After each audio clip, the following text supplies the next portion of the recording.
नमस्कार, one page YouTube channel में आपका स्वागत है। आज सुनिए मुंशी प्रेमचंद की लिखी कहानी अलग योझा। भोला महतो ने पहली स्त्री के मर जाने बाद दूसरी सगाई की तो उसके लड़के रघु के लिए बुरे दिन आ गए। रघु की उम्र उस समय केवल 10 वर्ष की थी। चैन से गांव में गुल्ली डंडा खेलता फिरता था। माँ के आते ही चक्की में जुतना पड़ा। पन्ना रूपवती स्त्री थी और रूप और गर्व में चोलीदामन का नाता है। वह अपने हाथों से कोई काम न करती। गोबर रघु निकालता, बैलों को सानी रघु देता। रघु ही जूठे बर्तन मांजता। भोला की आंखें कुछ ऐसी फिरी कि उसे अब रघु में सब बुराइयां ही बुराइयां नजर आती। पन्ना की बातों को वह प्राचीन मर्यादानुसार आंखें बंद करके मान लेता था। रघु की शिकायतों की जरा परवाह न करता। नतीजा यह हुआ कि रघु ने शिकायत करना ही छोड़ दिया। किसके सामने रोए? बाप ही नहीं, सारा गांव उसका दुश्मन था। बड़ा जिद्दी लड़का है, पन्ना को तो कुछ समझता ही नहीं। बेचारी उसका दुलार करती है, खिलाती पिलाती है, यह उसी का फल है। दूसरी औरत होती तो निबाह न होता। वह तो कहो, पन्ना इतनी सीधी सादी है कि निबाह होता जाता है। सबल की शिकायतें सब सुनते हैं, निर्बल की फरियाद भी कोई नहीं सुनता।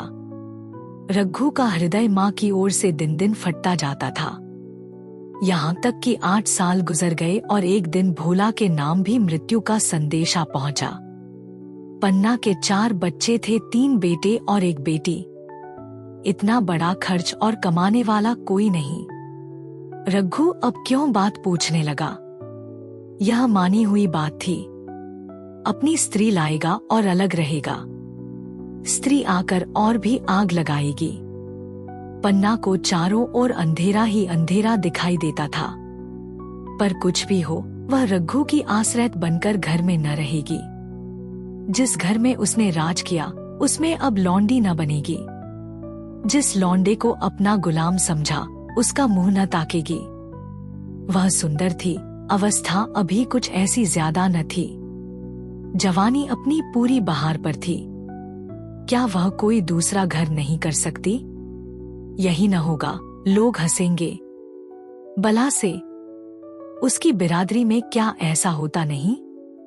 ब्राह्मण ठाकुर थोड़ी ही थी कि नाक कट जाएगी। यह तो उन्हीं ऊंची जातों में होता है कि घर में चाहे जो कुछ करो, बाहर पर्दा ढका रहे।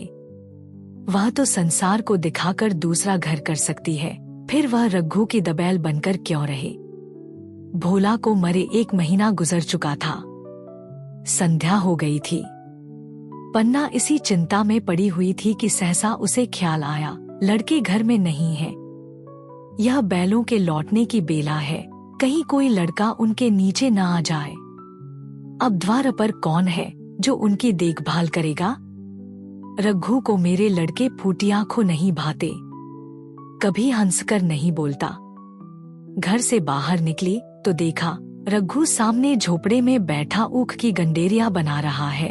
लड़के उसे घेरे खड़े हैं और छोटी लड़की उसकी गर्दन में हाथ डाले उसकी पीठ पर सवार होने की चेष्टा कर रही है। पन्ना को अपनी आंखों पर विश्वास न आया। आज तो यह नई बात है। शायद दुनिया को दिखाता है कि मैं अपने भाइयों को कितना चाहता हूँ और मन में छुरी रखी हुई है। घात मिले तो जान ही ले ले। काला सांप है, काला सांप। कठोर स्वर में बोली, तुम सबके सब वहां क्या करते हो? घर में आओ, सांझ की बेला है, गोरू आते होंगे। रघु ने विनीत नेत्रों से देखकर कहा, मैं तो हूं ही काकी, डर किस बात का है? बड़ा लड़का केदार बोला, काकी, रघु दादा ने हमारे लिए 2 गाड़ियां बना दी हैं। यह देख, एक पर हम और खुन्नू बैठेंगे, दूसरी पर लक्ष्मण और झुनिया। दादा दोनों गाड़ियां खींचेंगे। यह कहकर वह एक कोने से 2 छोटी छोटी गाड़ियां निकाल लाया। 4 पहिए लगे थे। बैठने के लिए तख्ते और रोक के लिए दोनों तरफ बाजू थे। पन्ना ने आश्चर्य से पूछा, ये गाड़ियां किसने बनाई? केदार ने चिढ़कर कहा, रघु दादा ने बनाई हैं। और किसने? भगत के घर से बसूला और रुखानी मांग लाए और चटपट बना दी। खूब दौड़ती हैं काकी। बैठ खुन्नू, मैं खींचू। खुन्नू गाड़ी में बैठ गया। केदार खींचने लगा। चरचर शोर हुआ, मानो गाड़ी भी इस खेल में लड़कों के साथ शरीक है। लक्ष्मण ने दूसरी गाड़ी में बैठकर कहा, दादा खींचो। रघु ने झुनिया को भी गाड़ी में बिठा दिया और गाड़ी खींचता हुआ दौड़ा। तीनों लड़के तालियां बजाने लगे। पन्ना चकित नेत्रों से यह दृश्य देख रही थी और सोच रही थी कि यह वही रघु है या कोई और। थोड़ी देर के बाद दोनों गाड़ियां लौटीं। लड़के घर में जाकर इस यात्रा के अनुभव बयान करने लगे। कितने खुश थे सब, मानो हवाई जहाज पर बैठ आए हों। खुन्नू ने कहा, काकी सब पेड़ दौड़ रहे थे। लक्ष्मण और बछिया कैसी भागी, सबकी सब दौड़ी। केदार काकी, रघु दादा दोनों गाड़ियां एक साथ खींच ले जाते हैं। झुनिया सबसे छोटी थी। उसकी व्यंजना शक्ति उछलकूद और नेत्रों तक परिमित थी। तालियां बजाकर नाच रही थी। खुन्नू, अब हमारे घर गाय भी आ जाएगी काकी। रघु दादा ने गिरधारी से कहा है कि हमें एक गाय ला दो। गिरधारी बोला, कल लाऊंगा। केदार, 3 सेर दूध देती है काकी, खूब दूध पिएंगे। इतने में रघु भी अंदर आ गया। पन्ना ने अवहेलना की दृष्टि से देखकर पूछा, क्यों रघु, तुमने गिरधारी से कोई गाय मांगी है? रघु ने क्षमा प्रार्थना के भाव से कहा, हाँ मांगी तो है, कल लावेगा। पन्ना, रुपए किसके घर से आएंगे यह भी सोचा है? रघु, सब सोच लिया है काकी। मेरी यह मुहर नहीं है। इसके 25 रुपए मिल रहे हैं, 5 रुपए बछिया के मुजरा दे दूंगा, बस गाय अपनी हो जाएगी। पन्ना सन्नाटे में आ गई। अब उसका अविश्वासी मन भी रघु के प्रेम और सज्जनता को अस्वीकार न कर सका। बोली, मुहर को क्यों बेचे देते हो? गाय की अभी कौन जल्दी है? हाथ में पैसे हो जाए तो ले लेना। सूना सूना गला अच्छा न लगेगा। इतने दिनों गाय नहीं रही तो क्या लड़के नहीं जिए? रघु दार्शनिक भाव से बोला, बच्चों के खाने पीने के यही दिन हैं काकी। इस उम्र में न खाया तो फिर क्या खाएंगे? मुहर पहनना मुझे अच्छा भी नहीं मालूम होता। लोग समझते होंगे कि बाप तो मर गया, इसे मुहर पहनने की सूझी है। भोला महतो गाय की चिंता ही में चल बसे। न रुपए आए और न गाय मिली। मजबूर थे। रघु ने यह समस्या कितनी सुगमता से हल कर दी। आज जीवन में पहली बार पन्ना को रघु पर विश्वास आया। बोली, जब गहना ही बेचना है तो अपनी मुहर क्यों बेचोगे? मेरी हंसुली ले लेना। रघु, नहीं काकी, वह तुम्हारे गले में बहुत अच्छी लगती है। मर्दों को क्या, मुहर पहने या न पहने। पन्ना, चल, मैं बूढ़ी हुई, अब हंसुली पहनकर क्या करना है? तू अभी लड़का है, तेरा गला अच्छा न लगेगा। रघु मुस्कुराकर बोला, तुम अभी से कैसे बूढ़ी हो गई? गांव में है कौन तुम्हारे बराबर? रघु की सरल आलोचना ने पन्ना को लज्जित कर दिया। उसके रुखे मुरझाए मुख पर प्रसन्नता की लाली दौड़ गई।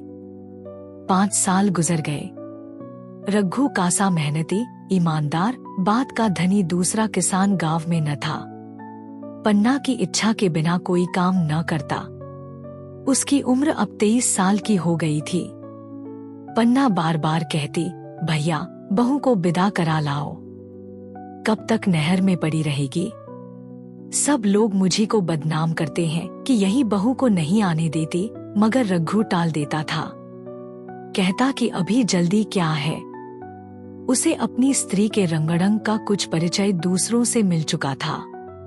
ऐसी औरत को घर में लाकर वह अपनी शांति में बाधा नहीं डालना चाहता था। आखिर एक दिन पन्ना ने जिद करके कहा, तो तुम न लाओगे?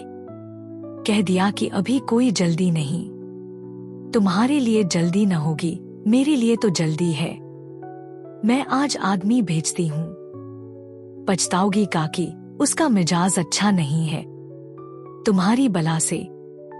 जब मैं उससे बोलूंगी ही नहीं तो क्या हवा से लड़ेगी?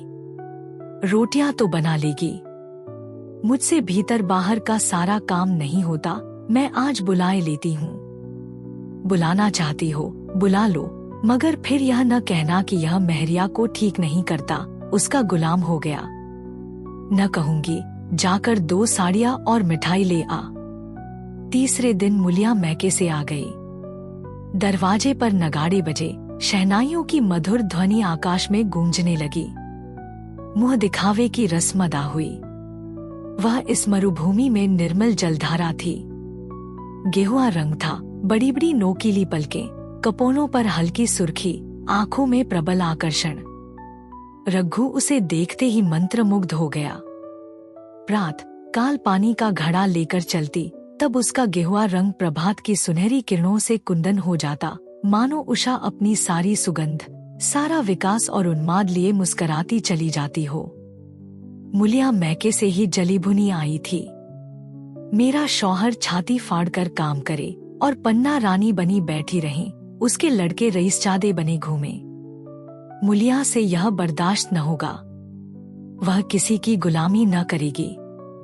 अपने लड़के तो अपने होते ही नहीं, भाई किसके होते हैं? जब तक पर नहीं निकलते हैं, रघु को घेरे हुए हैं। जो ही जरा सयाने हुए, पर झाड़ कर निकल जाएंगे, बात भी न पूछेंगे। एक दिन उसने रघु से कहा, तुम्हें इस तरह गुलामी करनी हो तो करो, मुझसे न होगी। रघु, तो फिर क्या करो, तू ही बता। लड़के तो अभी घर का काम करने लायक भी नहीं है। मुलिया लड़के रावत के हैं, कुछ तुम्हारे नहीं हैं। यही पन्ना है जो तुम्हें दाने दाने को तरसाती थी। सब सुन चुकी हूँ। मैं लौंडी बनकर न रहूंगी। रुपए पैसे का मुझे हिसाब नहीं मिलता। न जाने तुम क्या लाते हो और वह क्या करती है। तुम समझते हो रुपए घर ही में तो हैं, मगर देख लेना तुम्हें जो एक फूटी कौड़ी भी मिले। रघु, रुपए पैसे तेरे हाथ में देने लगूं तो दुनिया क्या कहेगी, यह तो सोच। मुलिया, दुनिया जो चाहे कहे, दुनिया के हाथों बिकी नहीं हूं। देख लेना, भाड़ लीप कर हाथ काला ही रहेगा। फिर तुम अपने भाइयों के लिए मरो, मैं क्यों मरूं? रघु ने कुछ जवाब न दिया। उसे जिस बात का भय था वह इतनी जल्द सिरा पड़ी। अब अगर उसने बहुत तथ्योतंभो किया तो सालच, महीने और काम चलेगा। बस आगे यह डोंगा चलता नजर नहीं आता। बकरे की माँ कब तक खैर मनाएगी। एक दिन पन्ना ने महुए का सुखावन डाला। बरसात शुरू हो गई थी। बखार में अनाज गीला हो रहा था। मुलिया से बोली, बहू जरा देखती रहना, मैं तालाब से नहा आऊं। मुलिया ने लापरवाही से कहा, मुझे नींद आ रही है, तुम बैठकर देखो। एक दिन न नहाओगी तो क्या होगा। पन्ना ने साड़ी उतार कर रख दी, नहाने न गई। मुलिया का वार खाली गया। कई दिन के बाद एक शाम को पन्ना धान रोप कर लौटी। अंधेरा हो गया था। दिन भर की भूखी थी। आशा थी बहू ने रोटी बना रखी होगी, मगर देखा तो यहाँ चूल्हा ठंडा पड़ा हुआ था और बच्चे मारे भूख के तड़प रहे थे। पन्ना ने आहिस्ते से पूछा, आज अभी चूल्हा नहीं जला? केदार ने कहा, आज दोपहर को भी चूल्हा नहीं जला काकी। भाभी ने कुछ बनाया ही नहीं। पन्ना, तो तुम लोगों ने खाया क्या? केदार, कुछ नहीं, रात की रोटियां थीं, खुन्नू और लक्ष्मण ने खाईं। मैंने सत्तू खा लिया। पन्ना और बहू? केदार, वह पड़ी सो रही है, कुछ नहीं खाया। पन्ना ने उसी वक्त चूल्हा जलाया और खाना बनाने बैठ गई। आटा गूंथती थी और रोती थी। क्या नसीब है। दिन भर खेत में जली, घर आई तो चूल्हे के सामने जलना पड़ा। केदार का 14वां साल था। भाभी के रंगड़ंग देखकर सारी स्थिति समझ रहा था। बोला, काकी भाभी अब तुम्हारे साथ रहना नहीं चाहती। पन्ना ने चौंक कर पूछा, क्या कुछ कहती थी? केदार, कहती कुछ नहीं थी, मगर है उसके मन में यही बात। फिर तुम क्यों नहीं उसे छोड़ देती? जैसे चाहे रहे, हमारा भी भगवान है। पन्ना ने दांतों से जीभ दबाकर कहा, चुप, मेरे सामने ऐसी बात भूलकर भी न कहना। रघु तुम्हारा भाई नहीं, तुम्हारा बाप है। मुलिया से कभी बोलोगे तो समझ लेना, जहर खा लूंगी। दशहरे का त्योहार आया।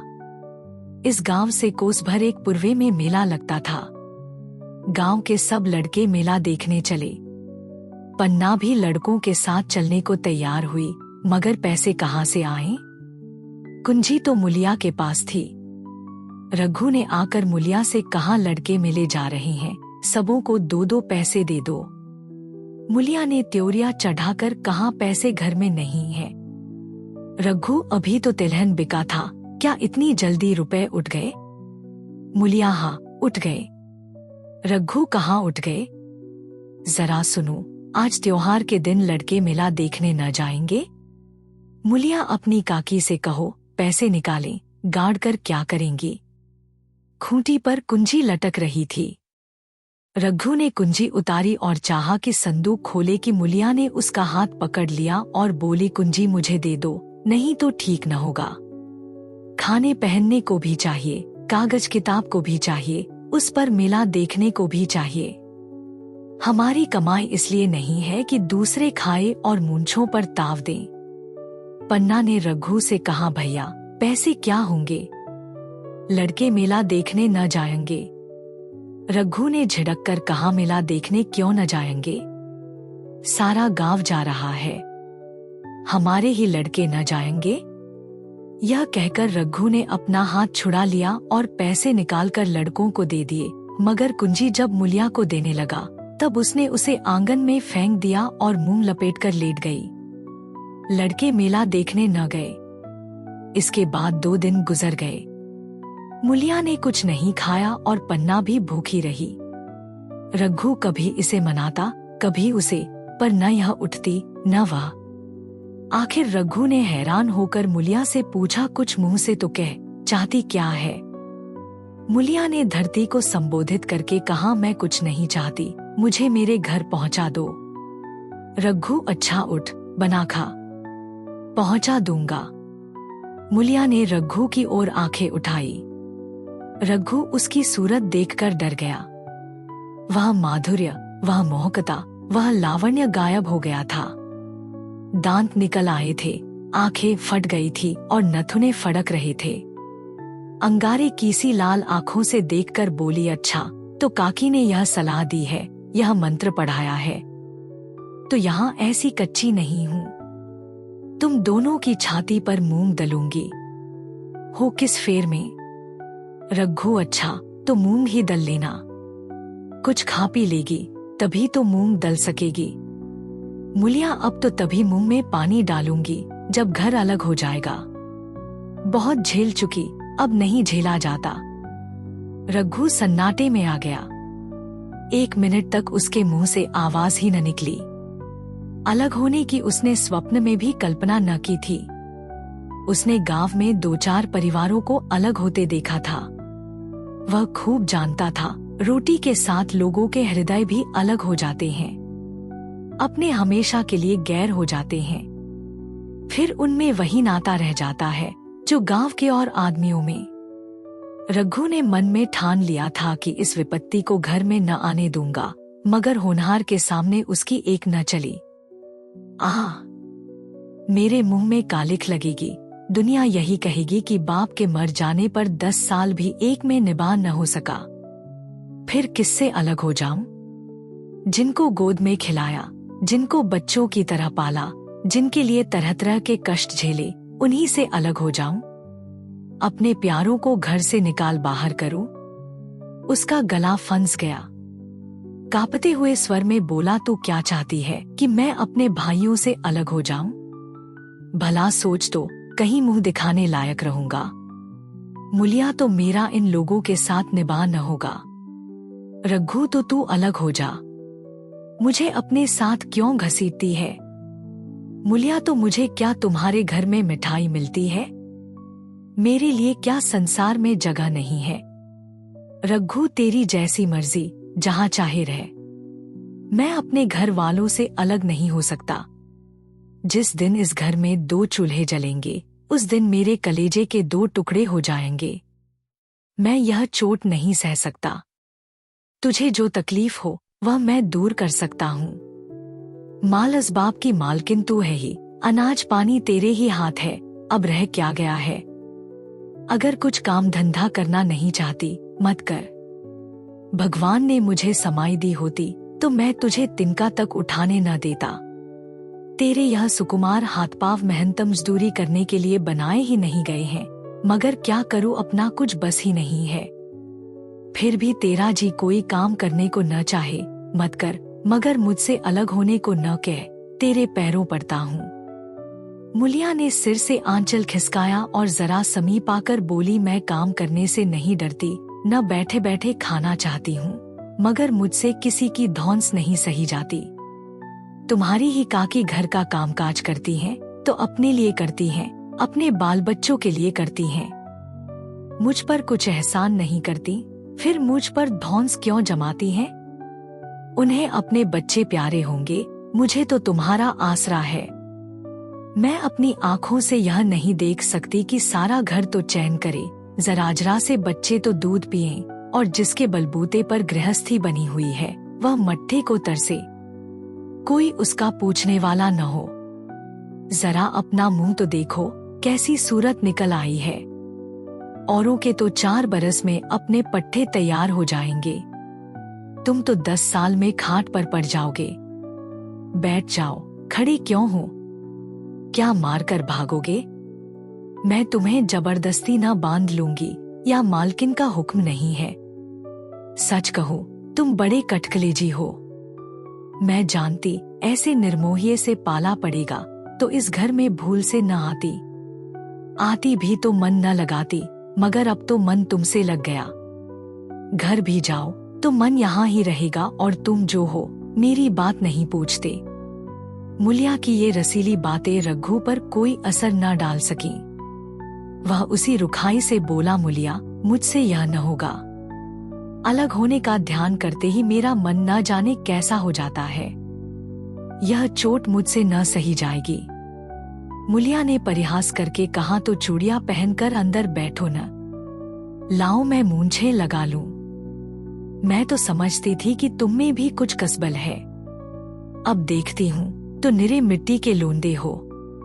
पन्ना दालान में खड़ी दोनों की बातचीत सुन रही थी। अब उससे न रहा गया। सामने आकर रघु से बोली, जब वह अलग होने पर तुली हुई है, फिर तुम क्यों उसे जबरदस्ती मिलाए रखना चाहते हो? तुम उसे लेकर रहो, हमारे भगवान मालिक हैं। जब महतो मर गए थे और कहीं पत्ती की भी छां न थी, जब उस वक्त भगवान ने निभा दिया, तो अब क्या डर? अब तो भगवान की दया से तीनों लड़के सयाने हो गए हैं, अब कोई चिंता नहीं। रघु ने आंसुभरी आंखों से पन्ना को देखकर कहा, काकी तू भी पागल हो गई है क्या? जानती नहीं, 2 रोटियां होते ही 2 मन हो जाते हैं। पन्ना जब वह मानती ही नहीं, तब तुम क्या करोगे? भगवान की मर्जी होगी तो कोई क्या करेगा? परालब्ध में जितने दिन एक साथ रहना लिखा था उतने दिन रहे। अब उसकी यही मर्जी है तो यही सही। तुमने मेरे बाल बच्चों के लिए जो कुछ किया वह भूल नहीं सकती। तुमने इनके सिर हाथ न रखा होता तो आज इनकी न जाने क्या गति होती, न जाने किसके द्वार पर ठोकरे खाते होते, न जाने कहाँ कहाँ भीख मांगते फिरते।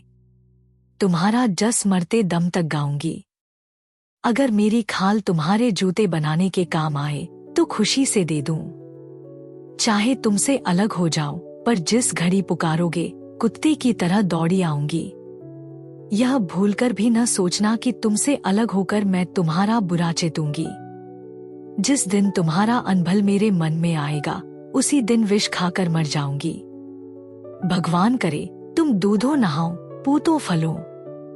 मरते दम तक यही असीस मेरे रोए रोए से निकलती रहेगी, और अगर लड़के भी अपने बाप के हैं तो मरते दम तक तुम्हारा पोस मानेंगे। यह कहकर पन्ना रोती हुई वहां से चली गई। रघु वहीं मूर्ति की तरह बैठा रहा। आसमान की ओर टकटकी लगी थी और आंखों से आंसू बह रहे थे। पन्ना की बातें सुनकर मुलिया समझ गई कि अपने पौ बारह हैं। चटपट उठी, घर में झाड़ू लगाई, चूल्हा जलाया और कुएं से पानी लाने चली। उसकी टेक पूरी हो गई थी।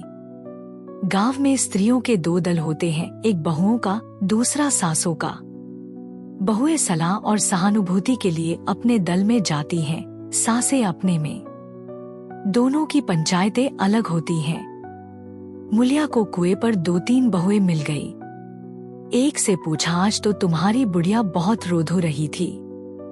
मुलिया ने विजय के गर्व से कहा, इतने दिनों से घर की मालकिन बनी हुई है, राजपाट छोड़ते किसे अच्छा लगता है। बहन, मैं उनका बुरा नहीं चाहती, लेकिन एक आदमी की कमाई में कहाँ तक बरकत होगी।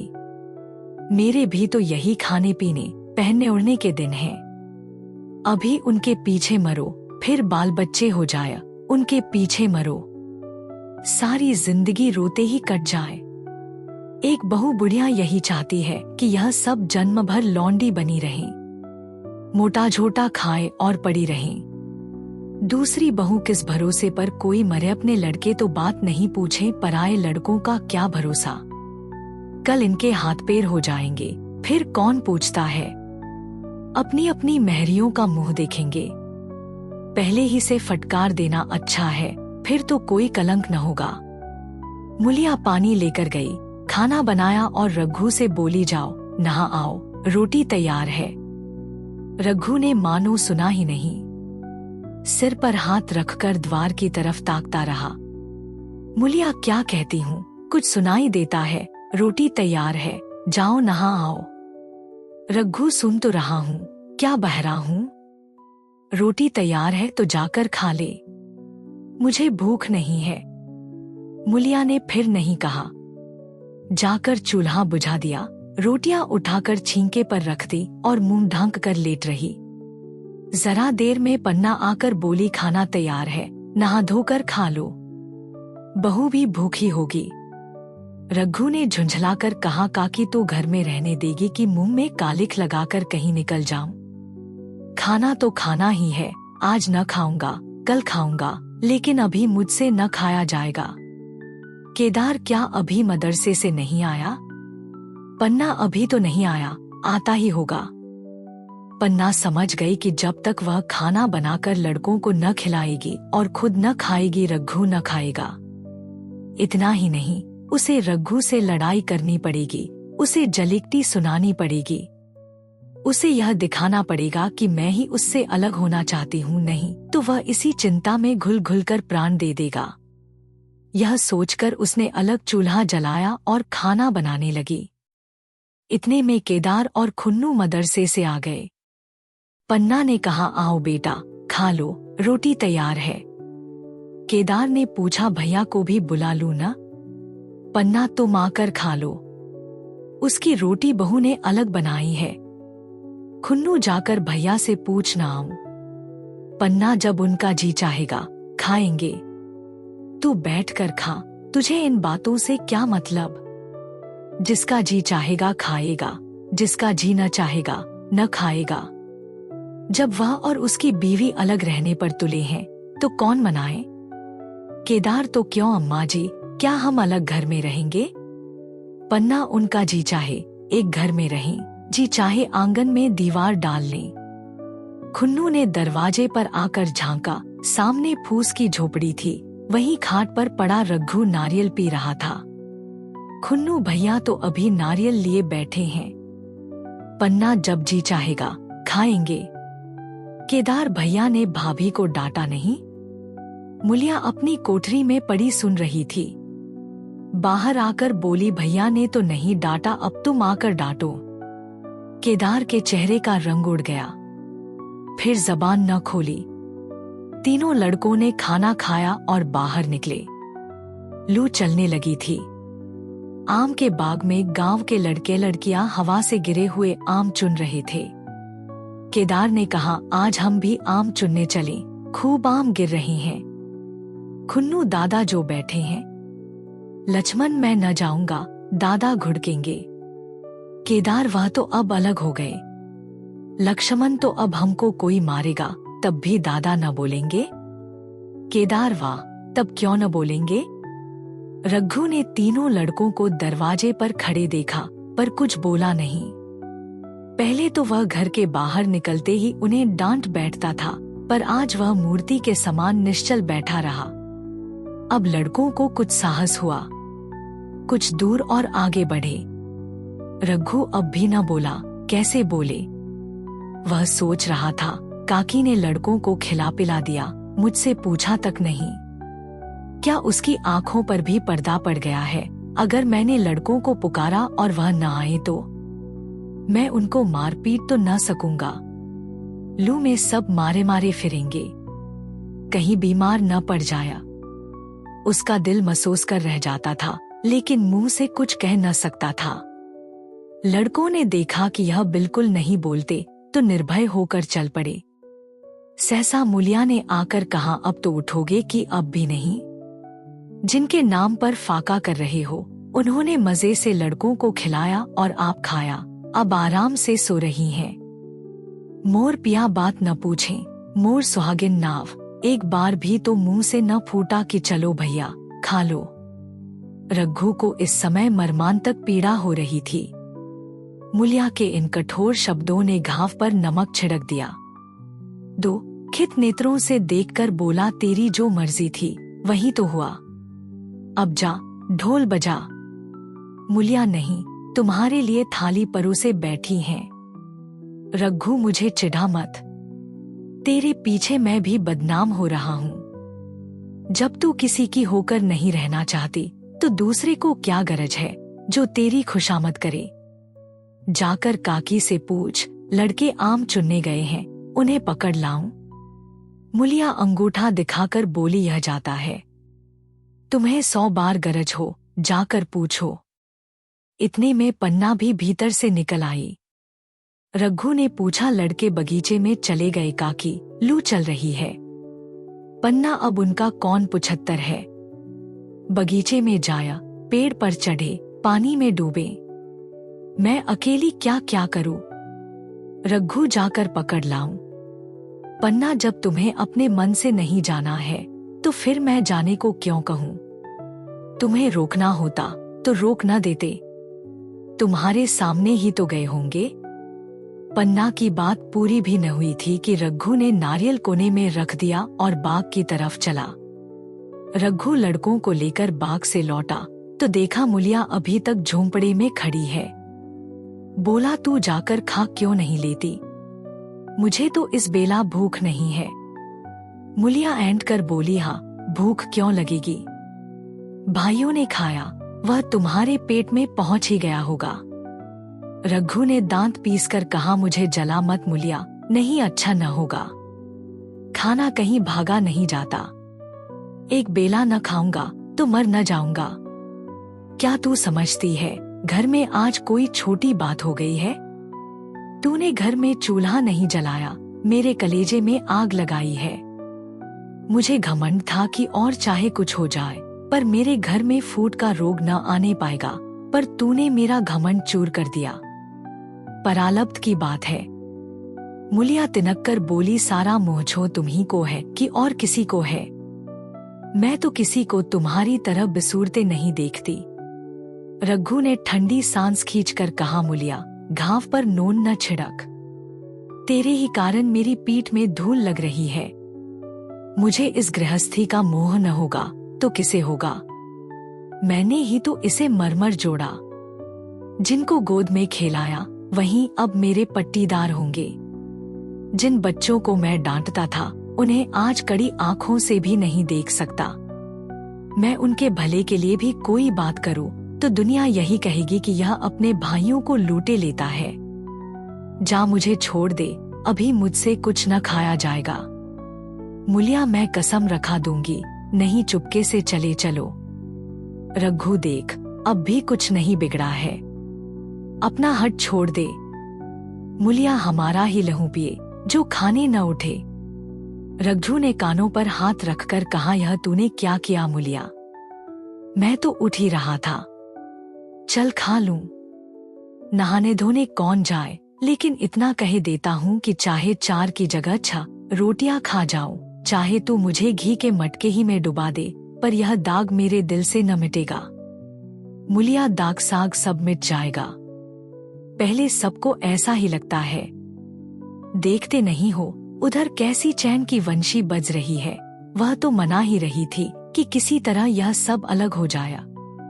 अब वह पहले की सी चांदी तो नहीं है कि जो कुछ घर में आवे सब गायब। अब क्यों हमारे साथ रहने लगी? रघु ने आहत स्वर में कहा, इसी बात का तो मुझे गम है। काकी से मुझे ऐसी आशा न थी।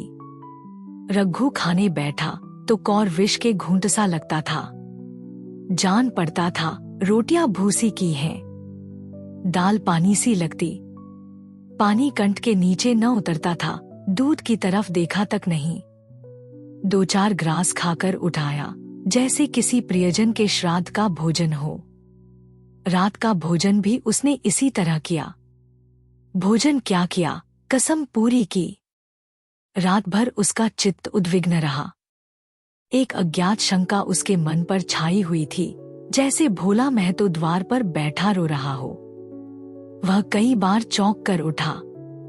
ऐसा जान पड़ा भोला उसकी ओर तिरस्कार की आंखों से देख रहा है। वह दोनों जून भोजन करता था, पर जैसे शत्रु के घर। भोला की शोकमग्न मूर्ति आंखों से न उतरती थी। रात को उसे नींद न आती। वह गांव में निकलता तो इस तरह मुंह चुराए, सिर झुकाए मानो गोहत्या की हो। 5 साल गुजर गए। रघु अब 2 लड़कों का बाप था। आंगन में दीवार खिंच गई थी, खेतों में मेड़े डाल दी गई थी और बैल बछिए बांट लिए गए थे। केदार की उम्र अब 19 की हो गई थी। उसने पढ़ना छोड़ दिया था और खेती का काम करता था। खुन्नू गाय चराता था। केवल लक्ष्मण अब तक मदरसे जाता था। पन्ना और मुलिया दोनों एक दूसरे की सूरत से जलती थी। मुलिया के दोनों लड़के बहुधा पन्ना ही के पास रहते। वही उन्हें उपटन मलती, वही काजल लगाती, वही गोद में लिए फिरती, मगर मुलिया के मुंह से अनुग्रह का एक शब्द भी न निकलता। न पन्ना ही इसकी इच्छुक थी। वह जो कुछ करती निर्व्याज भाव से करती थी। उसके 2 लड़के अब कमाऊ हो गए थे। लड़की खाना पका लेती थी। वह खुद ऊपर का कामकाज कर लेती। इसके विरुद्ध रघु अपने घर का अकेला था। वह भी दुर्बल, अशक्त और जवानी में बूढ़ा। अभी आयु 30 वर्ष से अधिक न थी, लेकिन बाल खिचड़ी हो गए थे। कमर भी झुक चली थी।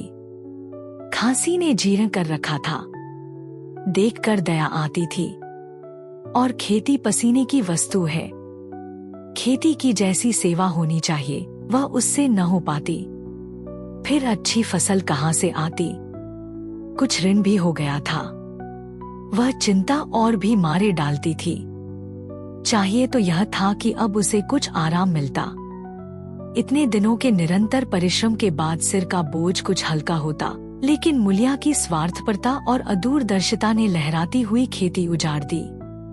अगर सब एक साथ रहते तो वह अब तक पेंशन पा जाता, मजे में द्वार पर बैठा हुआ नारियल पीता। भाई काम करते, वह सलाह देता। मैं तो बना फिरता, कहीं किसी के झगड़े चुकाता, कहीं साधु संतों की सेवा करता। वह अवसर हाथ से निकल गया। अब तो चिंता भार दिन दिन बढ़ता जाता था। आखिर उसे धीमा धीमा ज्वर रहने लगा। हृदयशूल, चिंता, कड़ा परिश्रम और अभाव का यही पुरस्कार है। पहले कुछ परवाह न की। समझा आप ही आप अच्छा हो जाएगा, मगर कमजोरी बढ़ने लगी तो दवा की फिक्र हुई। जिसने जो बता दिया खा लिया। डॉक्टरों और वैद्यों के पास जाने की सामर्थ्य कहा, और सामर्थ्य भी होती तो रुपए खर्च कर देने के सिवा और नतीजा ही क्या था।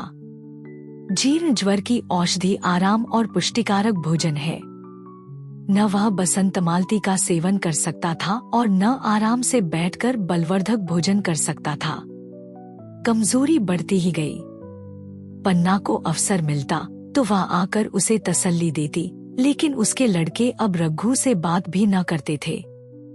दवादारू तो क्या करते, उसका और मजाक उड़ाते। भैया समझते थे कि हम लोगों से अलग होकर सोने और ईंट रख लेंगे। भाभी भी समझती थी सोने से लज जाऊंगी। अब देखें कौन पूछता है। सिसक कर न मरे तो कह देना। बहुत हाय हाय भी अच्छी नहीं होती। आदमी उतना काम करे जितना हो सके, यह नहीं कि रुपए के लिए जान दे दे। पन्ना कहती रघु बेचारे का कौन दोष है। केदार कहता चल मैं खूब समझता हूँ, भैया की जगह मैं होता तो डंडे से बात करता। मजाक थी कि औरत क्यों जिद करती। यह सब भैया की चाल थी, सब सदीबधी बात थी। आखिर एक दिन रघु का टिमटिमाता हुआ जीवन दीपक बुझ गया। मौत ने सारी चिंताओं का अंत कर दिया। अंत समय उसने केदार को बुलाया था, पर केदार को ऊख में पानी देना था। डरा कहीं दवा के लिए न भेज दें। बहाना बना दिया। मुलिया का जीवन अंधकारमय हो गया। जिस भूमि पर उसने मंसूबों की दीवार खड़ी की थी वह नीचे से खिसक गई थी। जिस खूंटे के बल पर वह उछल रही थी वह उखड़ गया था। गांव वालों ने कहना शुरू किया, ईश्वर ने कैसा तत्काल दंड दिया। बेचारी मारे लाज के अपने दोनों बच्चों को लिए रोया करती। गांव में किसी को मुंह दिखाने का साहस न होता। प्रत्येक प्राणी उससे यह कहता हुआ मालूम होता था, मारे घमंड के धरती पर पांव न रखती थी। आखिर सजा मिल गई कि नहीं, अब इस घर में कैसे निर्वाह होगा। वह किसके सहारे रहेगी, किसके बल पर खेती होगी। बेचारा रघु बीमार था, दुर्बल था, पर जब तक जीता रहा अपना काम करता रहा। मारे कमजोरी के कभी कभी सिर पकड़कर बैठ जाता और जरा दम लेकर फिर हाथ चलाने लगता था। सारी खेती तहस-नहस हो रही थी, उसे कौन संभालेगा।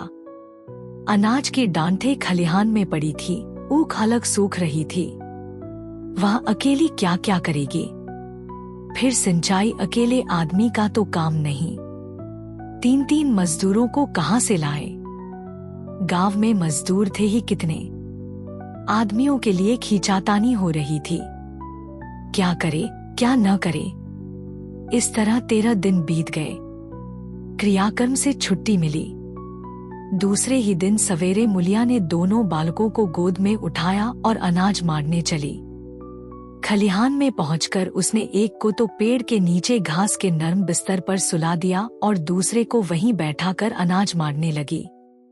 बैलों को हाँकती थी और रोती थी। क्या इसीलिए भगवान ने उसको जन्म दिया था। देखते देखते क्या से क्या हो गया। इन्हीं दिनों पिछले साल भी अनाज मारा गया था। वह रघु के लिए लोटे में शरबत और मटर की घुंघनी लेकर आई थी। आज कोई उसके न आगे है न पीछे, लेकिन किसी की लौंडी तो नहीं हूं। उसे अलग होने का अब भी पछतावा न था। एकाएक छोटे बच्चे का रोना सुनकर उसने उधर ताका तो बड़ा लड़का उसे चुमकार कर कह रहा था, बेया चुप रहो चुप रहो। धीरे धीरे उसके मुंह पर हाथ फेरता था और चुप कराने के लिए विकल था। जब बच्चा किसी तरह न चुप न हुआ तो वह खुद उसके पास लेट गया और उसे छाती से लगाकर प्यार करने लगा। मगर जब यह प्रयत्न भी सफल न हुआ तो वह रोने लगा। उसी समय पन्ना दौड़ी आई और छोटे बालक को गोद में उठाकर प्यार करती हुई बोली, लड़कों को मुझे क्यों न दे आई बहू। हाय हाय बेचारा धरती पर पड़ा लोट रहा है। जब मैं मर जाऊं तो जो चाहे करना, अभी तो जीती हूं। अलग हो जाने से बच्चे तो नहीं अलग हो गए। मुलिया ने कहा, तुम्हें भी तो छुट्टी नहीं थी अम्मा, क्या करती। पन्ना तो तुझे यहाँ आने की ऐसी क्या जल्दी थी, डांट मार न जाती। 3-3 लड़के तो हैं और किस दिन काम आएंगे। केदार तो कल ही मारने को कह रहा था, पर मैंने कहा पहले ऊख में पानी दे लो फिर आज मारना। मड़ाई तो 10 दिन बाद भी हो सकती है, ऊख की सिंचाई न हुई तो सूख जाएगी। कल से पानी चढ़ा हुआ है, परसों तक खेत पुर जाएगा, तब मड़ाई हो जाएगी। तुझे विश्वास न आएगा, जब से भैया मरे हैं केदार को बड़ी चिंता हो गई है। दिन में 100 बार पूछता है, भाभी बहुत रोती तो नहीं है, देख लड़के भूखे तो नहीं हैं। कोई लड़का रोता है तो दौड़ा आता है, देख अम्मा क्या हुआ, बच्चा क्यों रोता है। कल रोकर बोला, अम्मा मैं जानता कि भैया इतनी जल्दी चले जाएंगे तो उनकी कुछ सेवा कर लेता। कहाँ जगाए जगाए उठता था, अब देखती हो पहर रात से उठकर काम में लग जाता है। खुन्नू कल जरा सा बोला, पहले हम अपनी ऊख में पानी दे लेंगे, तब भैया की ऊख में देंगे। इस पर केदार ने ऐसा डांटा कि खुन्नू के मुंह से फिर बात न निकली। बोला, कैसी तुम्हारी और कैसी हमारी ऊख। भैया ने जिला न लिया होता तो आज या तो मर गए होते या कहीं भीख मांगते होते। आज तुम बड़े ऊख वाले बने हो। यह उन्हीं का पुण्य प्रताप है कि आज भले आदमी बने बैठे हो। परसों रोटी खाने को बुलाने गई तो मड़ैया में बैठा रो रहा था। पूछा, क्यों रोता है? तो बोला, अम्मा भैया इसी अलग्योजा के दुख से मर गए, नहीं अभी उनकी उम्र ही क्या थी। यह उस वक्त न सूझा, नहीं उनसे क्यों बिगाड़ करते। यह कहकर पन्ना ने मुलिया की ओर संकेतपूर्ण दृष्टि से देखकर कहा, तुम्हें वह अलग न रहने देगा बहू। कहता है, भैया हमारे लिए मर गए तो हम भी उनके बाल बच्चों के लिए मर जाएंगे। मुलिया की आंखों से आंसू जारी थे। पन्ना की बातों में आज सच्ची वेदना, सच्ची सांत्वना, सच्ची चिंता भरी हुई थी। मुलिया का मन कभी उसकी ओर इतना आकर्षित न हुआ था। जिनसे उसे व्यंग्य और प्रतिकार का भय था, वे इतने दयालु, इतने शुभेच्छु हो गए थे। आज पहली बार उसे अपनी स्वार्थपरता पर लज्जा आई। पहली बार आत्मा ने अलग्योजे पर धिक्कारा। इस घटना को हुए 5 साल गुजर गए। पन्ना आज बूढ़ी हो गई है। केदार घर का मालिक है, मुलिया घर की मालकिन है। खुन्नू और लक्ष्मण के विवाह हो चुके हैं, मगर केदार अभी तक कुंवारा है। कहता है, मैं विवाह न करूंगा। कई जगहों से बातचीत हुई, कई सगाइयां आईं, पर उसने हामी न भरी। पन्ना ने कंपे लगाए, जाल फैलाए, पर वह न फंसा। कहता, औरतों से कौन सुख। महरिया घर में आई और आदमी का मिजाज बदला। फिर जो कुछ है वह महरिया है। माम बाप, भाई बंधु सब पराये हैं। जब भैया जैसे आदमी का मिजाज बदल गया तो फिर दूसरों की क्या गिनती। 2 लड़के भगवान के दिए हैं, और क्या चाहिए। बिना ब्याह किए 2 बेटे मिल गए, इससे बढ़कर और क्या होगा। जिसे अपना समझो वह अपना है, जिसे गैर समझो वह गैर है। एक दिन पन्ना ने कहा, तेरा वंश कैसे चलेगा। केदार, मेरा वंश तो चल रहा है। दोनों लड़कों को अपना ही समझता हूँ। पन्ना समझने ही पर है तो तू मुलिया को भी अपनी महरिया समझता होगा। केदार ने झेंपते हुए कहा, तुम तो गाली देती हो अम्मा। पन्ना, गाली कैसी, तेरी भाभी ही तो है। केदार, मेरे जैसे लट्ठगवार को वह क्यों पूछने लगी। पन्ना, तू करने को कहे तो मैं उससे पूछूं। केदार, नहीं मेरी अम्मा, कहीं रोने गाने न लगे। पन्ना, तेरा मन हो तो मैं बातों बातों में उसके मन की था लूं। केदार, मैं नहीं जानता, जो चाहे कर। पन्ना केदार के मन की बात समझ गई। लड़के का दिल मुलिया पर आया हुआ है, पर संकोच और भय के मारे कुछ नहीं कहता। उसी दिन उसने मुलिया से कहा, क्या करूं बहू, मन की लालसा मन में ही रह जाती है। केदार का घर भी बस जाता तो मैं निश्चिंत हो जाती। मुलिया, वह तो करने को ही नहीं कहते। पन्ना कहता है, ऐसी औरत मिले जो घर में मेल से रहे तो कर लूं। मुलिया, ऐसी औरत कहाँ मिलेगी, कहीं ढूंढो। पन्ना, मैंने तो ढूंढ लिया है। मुलिया, सच, किस गांव की है। पन्ना, अभी न बताऊंगी, मुदा यह जानती हूँ कि उससे केदार की सगाई हो जाए तो घर बन जाए और केदार की जिंदगी भी सफल हो जाए। न जाने लड़की मानेगी कि नहीं। मुलिया, मानेगी क्यों नहीं अम्मा, ऐसा सुंदर कमाऊं सुशील वर और कहाँ मिला जाता है। उस जन्म का कोई साधु महात्मा है, नहीं तो लड़ाई झगड़े के डर से कौन बिन ब्याह रहता है। कहाँ रहती है, मैं जाकर उसे मना लाऊंगी। पन्ना, तू चाहे तो उसे मना ले, तेरे ही ऊपर है। मुलिया, मैं आज ही चली जाऊंगी अम्मा, उसके पैरों पड़कर मना लाऊंगी। पन्ना, बता दूं, वह तू ही है, मुलिया लजाकर बोली, तुम तो अम्मांग जी गाली देती हो। पन्ना, गाली कैसी, देवर ही तो है। मुलिया, मुझ जैसी बुढ़िया को वह क्यों पूछेंगे? पन्ना, वह तुझी पर दांत लगाए बैठा है, तेरे सिवा कोई और उसे भाती ही नहीं। डर के मारे कहता नहीं, पर उसके मन की बात मैं जानती हूँ। वैधव्य के शौक से मुरझाया हुआ मुलिया का पीत वदन कमल की भांति अरुण हो उठा। 10 वर्षों में जो कुछ खोया था वह इसी एक क्षण में मानो ब्याज के साथ मिल गया। वही लावण्य, वही विकास, वही आकर्षण, वही लोच,